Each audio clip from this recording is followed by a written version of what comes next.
La situation sécuritaire dans l'est de la RDC et dans sa partie ouest spécifiquement, dans la périphérie de Kinshasa, avec le phénomène Mobondo, a fait l'objet de la troisième réunion restreinte du gouvernement présidée ce mardi 25 novembre 2025 à la Cité de l'Union africaine par le chef de l'État Félix-Antoine Tshisekedi Tshilombo en présence de quelques membres de l'exécutif national parmi lesquels le VPM de la Défense nationale, le ministre de la Santé et de la Formation professionnelle ainsi que le vice-ministre de l'Intérieur. Le chef de l'État a instruit le vice-premier ministre en charge de l'Intérieur et celui de la Défense de renforcer le dispositif sécuritaire mis en place et de veiller à la protection des populations. Conformément à l'article 54 de la Constitution, le président de la République, chef de l'État,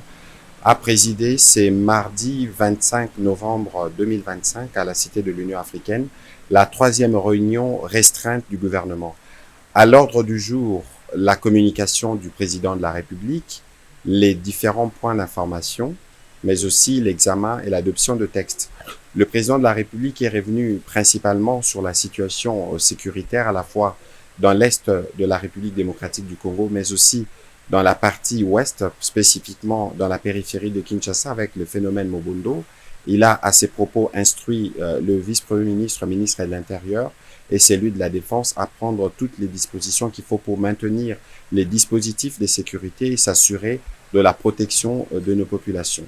Au chapitre de points d'information, successivement, le vice-premier ministre, ministre de la Défense nationale a fait le point de la situation opérationnelle. Il a été précédé par la vice-ministre représentant le vice-premier ministre, ministre de l'Intérieur, qui à son tour a brossé l'État et l'administration du territoire, et le ministre de la Santé, clôturant ces points, est revenu sur la fin annoncée ou l'annonce qui sera faite dans le prochain jour de la fin de l'épidémie de la maladie à virus Ebola constatée dans la province du Kasaï.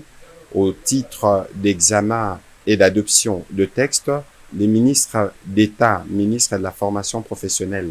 représentant le ministre d'État, ministre de la Justice en mission, a présenté le projet de loi portant prolongation de l'état de siège prenant cours à partir du 3 décembre 2025. Après débat et délibération, la réunion du Conseil restreint a donc adopté ces projets de loi. Commencé à 17h précise, cette réunion s'est terminée à 18h30.